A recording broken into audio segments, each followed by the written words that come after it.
Hello friends, welcome to our channel do practice. आज की video में हम डिस्कस करेंगे टेक्निक्स ऑफ कॉस्ट अकाउंटिंग।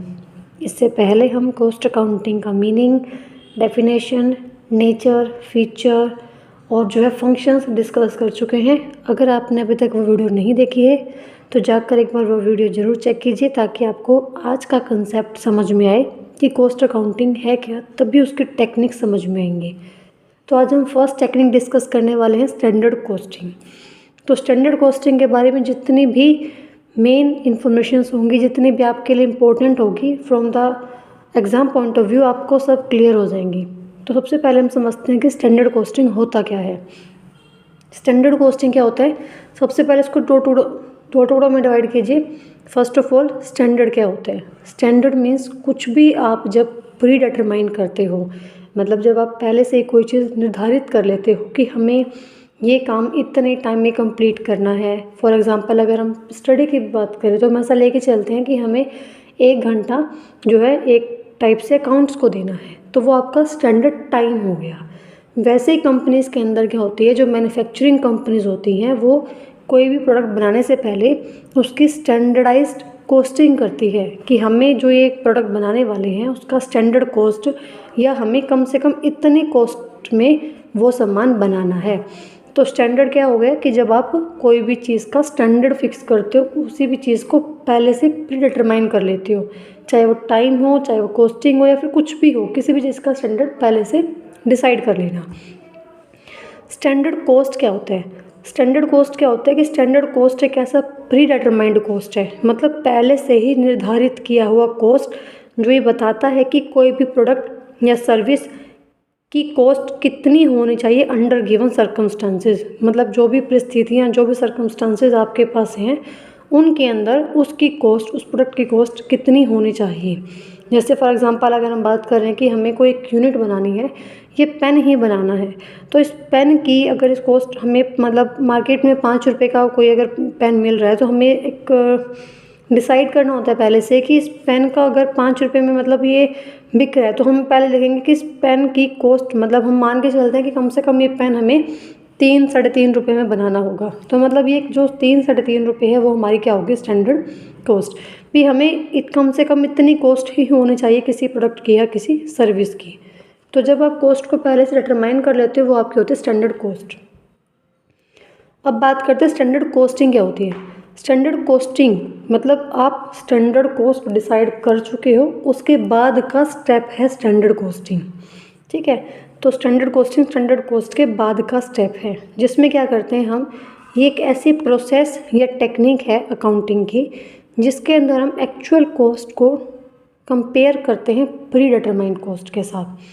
यहाँ पे प्री डिटरमाइंड कॉस्ट मतलब कि स्टैंडर्ड कॉस्ट।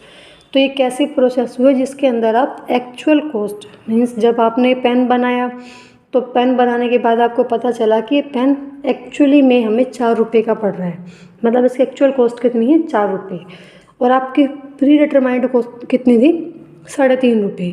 तो स्टैंडर्ड कॉस्टिंग में क्या करते हो आप, जिसमें आप एक्चुअल कॉस्ट को, मीन्स कि 4 रुपये को आप किससे कंपेयर करेंगे, 3.5 रुपये से कंपेयर करते हैं। तो एक कंपेयर करने की प्रोसेस, इस कंपेयर करने की टेक्निक ही हमारी क्या होती है, स्टैंडर्ड कॉस्टिंग।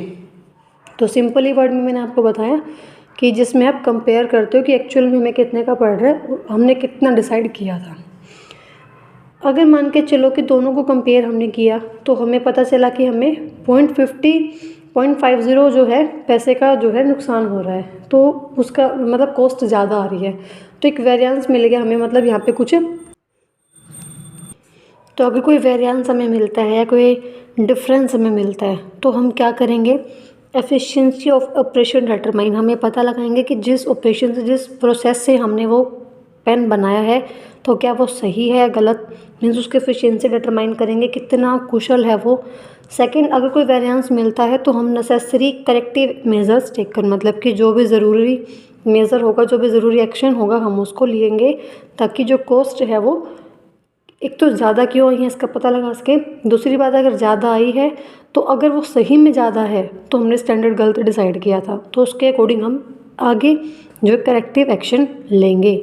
तो स्टैंडर्ड कॉस्टिंग का सिंपल सा मीनिंग हुआ कि जब आप अपनी एक्चुअल कॉस्ट को अपनी स्टैंडर्ड कॉस्ट के साथ कंपेयर करते हैं और कुछ भी डिफरेंस, कुछ भी वेरिएंस आने पर एक नेसेसरी करेक्टिव एक्शन लेते हैं ताकि इन फ्यूचर जो है वो ना हो।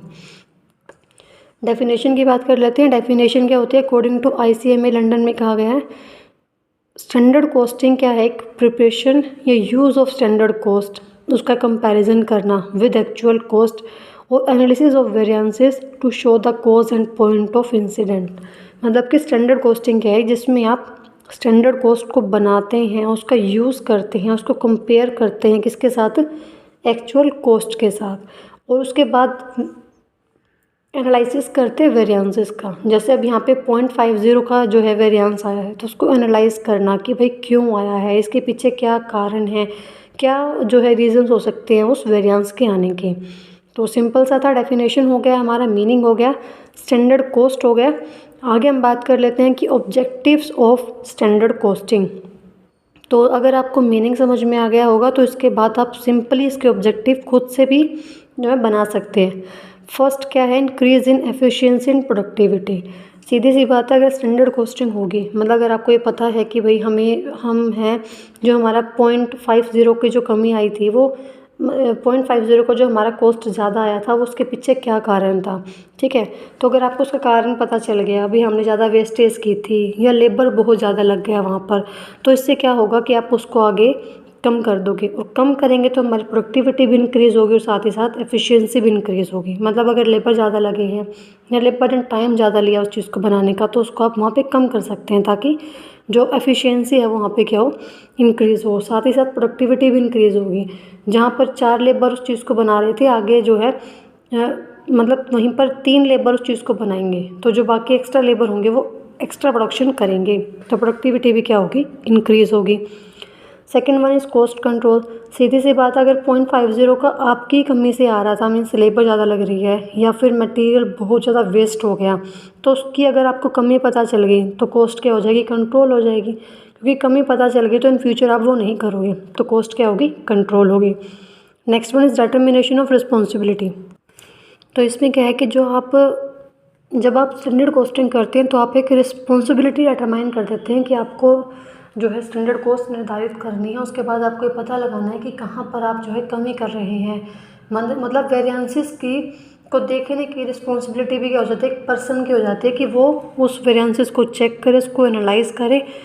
तो आप इजीली जो है उस वेरिएंसेस को चेक करके, एनालाइज करके उसका कारण का पता लगा सकते हैं। तो इसका ऑब्जेक्टिव ये भी है कि आप एक पर्सन की रिस्पॉन्सिबिलिटी फिक्स कर दे कि आपको जो है इस चीज़ के बारे में पता करना है कि कमी कहाँ आ रही है। Next one is supplement to budgetary control. मतलब अगर इस स्टैंडर्ड कॉस्टिंग को हम बजटरी कंट्रोल के साथ करते हैं तो ये ज़्यादा एफिशिएंट रहता है, क्योंकि एक साथ तो आप बजट जो है अपना बजट बना रहे हैं, उसको कंट्रोल कर रहे हैं, साथ ही साथ आप स्टैंडर्ड कॉस्टिंग कर रहे हैं, तो दोनों को अगर हम एक साथ चलाएंगे तो काफ़ी बेनिफिशियल रहता है। Next one is information to management. जो मैनेजमेंट है उसको इन्फॉर्मेशन मिल जाती है। अगर स्टैंडर्ड कॉस्टिंग ना हो तो हम ये पता ही नहीं लगा पाएंगे कि हमारी जो कॉस्ट है वो ज़्यादा आ रही है या हमारी कॉस्ट कम आ रही है, ठीक है। मटेरियल वेस्ट हो रहा है या नहीं हो रहा, लेबर अच्छे से काम कर रहा है या नहीं कर रहा, तो वो सब चीज़ें हमें पता नहीं चल पाएंगी। स्टैंडर्ड कॉस्टिंग की हेल्प से क्या होता है कि जो मैनेजमेंट को भी इन्फॉर्मेशन मिल जाती है, मैनेजमेंट को पता चल जाता है कि यहाँ पर वेरिएंस आ रहा है, यहाँ पर मटेरियल वेस्ट हो रहा है, या उनको वो मतलब एक टाइप से जागरूक हो जाते हैं कि उनको उसकी कमी का पता लगाना है कि वो कमी क्यों आ रही है, वो कॉस्ट ज़्यादा क्यों आ रही है, कहाँ वेस्टेज है, क्या कुछ प्रॉब्लम है जिसकी वजह से वो कॉस्ट ज़्यादा आ रही है। तो ये एक टाइप से अवेयरनेस का काम हो जाता है मैनेजमेंट के लिए। उनको इन्फॉर्मेशन मिल जाती है, साथ ही साथ वो क्या कर लेते हैं आगे एप्रोप्रिएट, मतलब सही टाइम पे वो एक एक्शन ले सकते हैं अगर उनको साथ ही साथ पता चल जाता है कि हमारा जो कॉस्ट है वो ज़्यादा आ रही है, एक्चुअल कॉस्ट से कम आ रही है कंपेयर करने के बाद। Next one is progressive to management. Management क्या होता है? एक टाइप से लुकिंग फॉरवर्ड हो जाता है, वो काफ़ी डायनेमिक हो जाता है, साथ ही साथ प्रोग्रेसिव, मतलब अगर उसको पता चलता रहेगा कि भाई यहाँ कमी है, तो ये मैनेजमेंट के लिए प्लस पॉइंट हो जाता है कि वो उस दिशा में आगे एक अच्छा जो है कदम ले सकता है, अच्छा एक एक्शन ले सकता है ताकि उस कॉस्ट को किसी तरीके से कम किया जा सके, जो वेरिएंस आया उसको ख़त्म किया जा सके। अगर वेरिएंस ख़त्म होगा तो आप स्टैंडर्ड कॉस्टिंग के साथ चल पाओगे और अपनी जो कॉस्ट है उसको भी कम कर पाओगे। आगे हम बात कर लेते हैं प्रोसेस ऑफ स्टैंडर्ड कॉस्टिंग। जो इसकी प्रोसेस है वो बहुत ज़्यादा सिंपल है, जैसा इसके डेफिनेशन है सेम ही इसकी प्रोसेस है।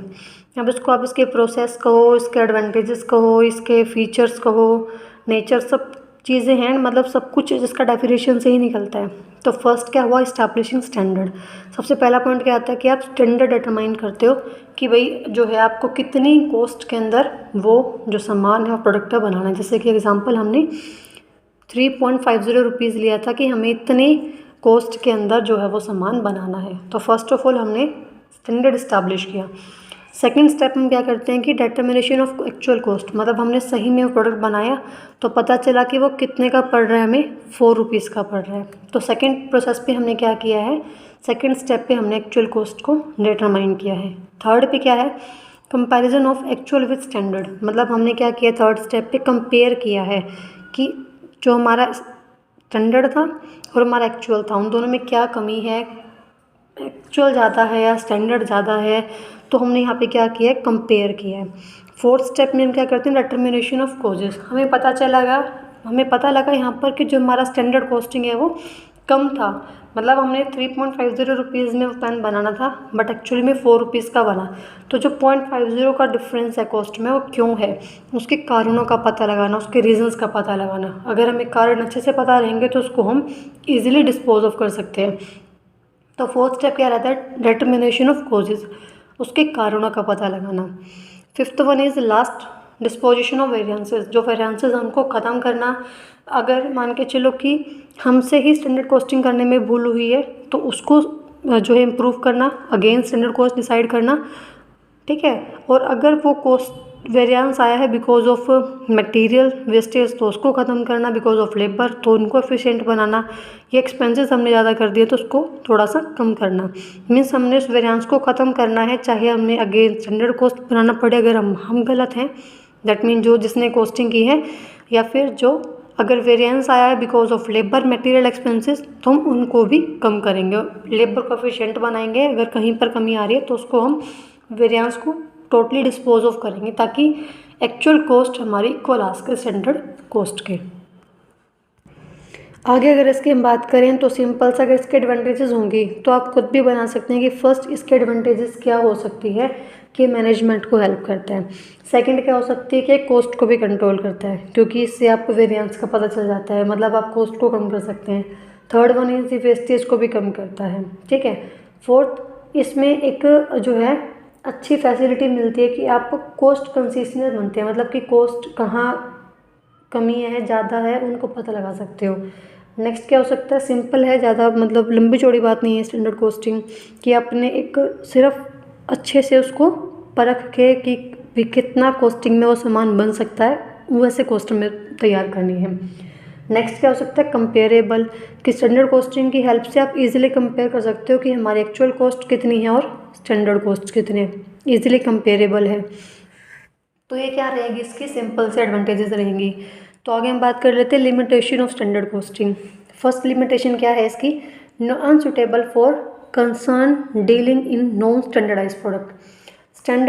स्टैंडर्ड कॉस्टिंग की सबसे बड़ी हम बात करें तो वो ज़्यादातर हमारे स्टैंडर्डाइज प्रोडक्ट का डील करता है, जैसे जिसको हम स्टैंडर्ड में माप सकते हैं, लाइक 1 2 3, या फिर ऐसी कोई चीज़ जिसका हम स्टैंडर्ड डिसाइड कर सकते हैं। बट जो स्टैंडर्ड कॉस्टिंग है वो नॉन स्टैंडर्डाइज प्रोडक्ट के साथ डील नहीं करता है, ठीक है, क्योंकि वहाँ पर हम कैसे स्टैंडर्ड डिसाइड करेंगे। फॉर एग्जांपल अगर जो हमारी ऑर्गेनिक स्किन केयर प्रोडक्ट्स होती हैं वहाँ पर आप ऑर्गेनिक चीज़ों के अंदर आप स्टैंडर्ड डिसाइड नहीं कर सकते इजीली, तो वो नॉन स्टैंडर्डाइज कैटेगरी में आ जाता है। तो वहाँ पर स्टैंडर्ड कॉस्टिंग करना एक काफ़ी डिफ़िकल्ट काम हो जाता है। Next one is difficulties in setting up standards. वही बात है कि ज़रूरी नहीं कि आप हर बार जो है स्टैंडर्ड डिसाइड कर पाओ, क्योंकि डिफ़िकल्टी क्यों आती है, क्योंकि इसके लिए डिसाइड करने के लिए प्रॉपर एक्सपर्ट्स चाहिए, आपको प्रॉपर टेक्निकल आपके पास स्किल होनी चाहिए, एक्सपर्टीज़ होनी चाहिए, तभी आप स्टैंडर्ड कॉस्ट डिसाइड कर सकते हैं। अब जैसे मुझे नहीं पता कि इस पेन को बनाने में कितनी कॉस्ट आएगी या कितनी कॉस्ट आनी चाहिए, तो जिसके पास प्रॉपर एक्सपर्टीज़ होगी, जिसके पास प्रॉपर एक्सपर्ट्स होंगे, जिनके पास टेक्निकल स्किल्स होंगी, वही पता लगा सकते हैं कि इस पेन को प्रॉपर बनाने में कितनी कॉस्ट आनी चाहिए थी या कितनी कॉस्ट आनी चाहिए, ठीक है। तो डिफ़िकल्टी आती है स्टैंडर्ड डिसाइड करने में, क्योंकि एक्सपर्टीज़ की चाहिए यहाँ पर। Next one is non suitable for small firm. अब हर कोई तो जो है स्मॉल फर्म्स जो होती हैं वो तो एक्सपर्टीज़ को नहीं कैरी कर सकती, वो तो नहीं लेके आ सकती उनको अपनी कंपनीज़ के अंदर, अपनी फर्म्स के अंदर, तो उनके लिए अनसुटेबल हो जाता है कि स्मॉल फर्म्स ईजिली उनके पास ना तो अच्छी टेक्नोलॉजी आ पाती है और ना ही काफ़ी अच्छे एक्सपर्ट आ पाते हैं, तो उनके लिए अनसुटेबल हो जाता है बनाना। Next one is difficulty in fixing responsibility. साथ ही एक तरफ तो ये इसकी हालांकि ऑब्जेक्टिव भी है, बट साथ साथ ये एक लिमिटेशन भी है रिस्पॉन्सिबिलिटी फिक्स करना। ऑब्जेक्टिव था क्योंकि इसमें आप इजीली बता सकते हो कि हाँ भाई वेरिएंस को चेक करना आपका काम है, बट लिमिटेशन क्यों है? अगर हम फॉर एग्जांपल बात करें तो हमें ये पता चला कि लेबर मतलब कि हमें ये पता चल गया कि लेबर की वजह से ना हमारा जो वेरिएंस आया था, मतलब कि लेबर ने काम कम किया, एक टाइप से हम ऐसा मान के चलते हैं कि हमें वेरिएंस में पता चला कि लेबर ने कम काम किया, बट एक्चुअल में क्या था, वर्कर्स एफिशिएंट थे बट जो उनका मटेरियल था वो अच्छे क्वालिटी का नहीं था या जो मशीन्स में डिफेक्ट था। ठीक है, तो यहाँ पर एक वेरिएंस पता लगाने के बाद भी आप रिस्पॉन्सिबिलिटी फिक्स करने में आपको डिफ़िकल्टी आती है कि एक्चुअल कमी कहाँ पर है, लेबर में कमी थी या एक्चुअली जो है मशीन्स में कमी थी। तो रिस्पॉन्सिबिलिटी को फिक्स करने में काफ़ी डिफ़िकल्टीज आती है। अब हम मान के चल रहे हैं कि लेबर ने कम काम किया, बट एक्चुअली क्या था, लेबर प्रॉपर एफिशिएंट थे, कमी कहाँ थी, मटेरियल ही लो क्वालिटी का था या फिर जो मशीन्स थी वो डिफेक्टिव थी। Next one is changing business conditions. अब स्टैंडर्ड कॉस्टिंग क्या होता है, इसके डेफिनेशन में भी हालांकि मीनिंग में भी गिवन था कि वो गिवन सर्कमस्टांसेस, मतलब जो हाथ के सर्कमस्टांसेस हैं उन्हीं के अंदर वो काम करेगा। बट हमारा बिजनेस क्या है, डायनेमिक है, वो चेंज होने वाला है, ऐसा नहीं है कि वो सेम ही रहेगा। तो जो वैसे बट स्टैंडर्ड कॉस्टिंग क्या रहती है, सेम।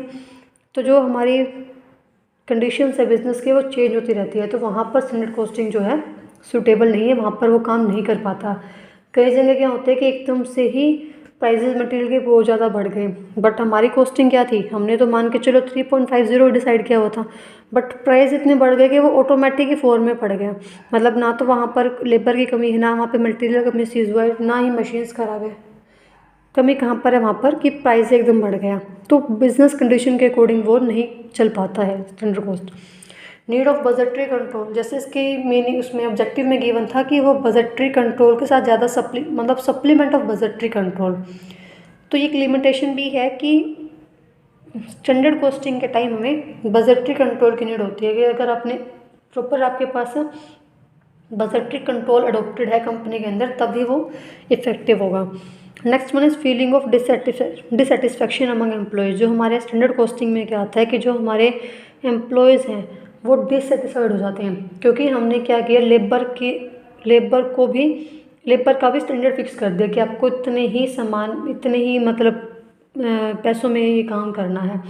तो वहाँ पर वो क्या हो जाते हैं, एक टाइप से फ्रस्ट्रेशन हो जाती है उनके अंदर कि हमें ये काम इतने में ही करना है, शायद वो इतने में ना भी बने, तो मतलब एक टाइप से वो डिससेटिस्फाइड हो जाते हैं। तो ये क्या होगी, लिमिटेशंस हो गई स्टैंडर्ड कॉस्टिंग की। देखो हर चीज़ कोई भी है वो उसके फ़ायदे भी हैं और नुकसान भी हैं, तो स्टैंडर्ड कॉस्टिंग के ऐसी बात नहीं है, फ़ायदे भी बहुत हैं कि मैनेजमेंट को हेल्प करती है, काफ़ी कॉस्ट कंट्रोल में काफ़ी बड़ा हाथ है स्टैंडर्ड कॉस्टिंग का, ईजिली कंपेयर कर पाते हैं। क्योंकि अगर स्टैंडर्ड कॉस्टिंग नहीं होगी तो हमें एक आइडिया भी नहीं रहेगा कि हम एक्चुअल में कितना जो है कितना हमें सामान बनाना चाहिए, कितने कॉस्ट पर बनाना चाहिए। तो स्टैंडर्ड कॉस्टिंग ज़रूरी भी है बट साथ साथ इसके लिमिटेशंस भी हैं। आगे बात कर लेते हैं एप्लीकेशन ऑफ स्टैंडर्ड कॉस्टिंग की, कहाँ कहाँ अप्लाई होता है स्टैंडर्ड कॉस्टिंग। स्टैंडर्ड कॉस्टिंग सिर्फ मैन्युफैक्चरिंग इंडस्ट्रीज़ में नहीं होती, बल्कि साथ साथ वो एंटरप्राइजेज जो कम सर्विसेज देती हैं वहाँ पर भी अप्लाई होता है। कई बार एग्ज़ाम में डायरेक्टली क्वेश्चन पूछ लेते हैं कि क्या स्टैंडर्ड कॉस्टिंग मतलब कहाँ अप्लाई कर सकते हो, तो आपके माइंड में एकदम से क्लिक होगा कि मैन्युफैक्चरिंग इंडस्ट्रीज़ में नहीं, इसको हम मैन्युफैक्चरिंग इंडस्ट्री के साथ साथ जहाँ सर्विसेज देती है एंटरप्राइजेज वहाँ भी हम इसको प्रेफर करते हैं। तो एप्लीकेशंस हर एक चीज़ की बहुत ज़्यादा ज़रूरी है कि जहाँ पर आप सर्विस दे रहे हैं वहाँ पर भी जो है स्टैंडर्ड कॉस्टिंग अप्लाई हो सकती है। हर टाइप की इंडस्ट्रीज़ में अप्लाई होती है बट ज़्यादातर कहाँ यूज़ होती है, जो प्रोडक्ट स्टैंडर्डाइज होती है वहाँ पर ज़्यादा अप्लाई होती है स्टैंडर्ड कॉस्टिंग, क्योंकि वहाँ पे ईजी रहता है स्टैंडर्ड के अकॉर्डिंग स्टैंडर्ड कॉस्टिंग करना। ठीक है, ज़्यादातर स्टैंडर्ड कॉस्टिंग वहाँ की जाती है जहाँ पर आपका जो प्रोडक्ट है, आपकी जो जॉब है, आपकी जो सर्विस है वो रिपीटिव इन नेचर है। मीन्स कुछ भी हो, वो आपका प्रोडक्ट हो, जॉब हो, सर्विस हो, वो कैसी होनी चाहिए, रिपीटिव इन नेचर, मतलब बार बार रिपीट होने वाली कोई भी चीज़ है तो वहाँ पर स्टैंडर्ड कॉस्टिंग बहुत ज़्यादा अप्लाई होती है, बहुत ज़्यादा काम करती है। ठीक है, तो आई होप आपको ये समझ में आया होगा। बिल्कुल सिंपल सा कंसेप्ट था स्टैंडर्ड कॉस्टिंग का, हमने फुल कवर किया है, इसमें कुछ भी पेंडिंग नहीं है। तो अगर आपको वीडियो अच्छी लगी तो प्लीज़ वीडियो को लाइक कीजिए, चैनल को सब्सक्राइब कीजिए।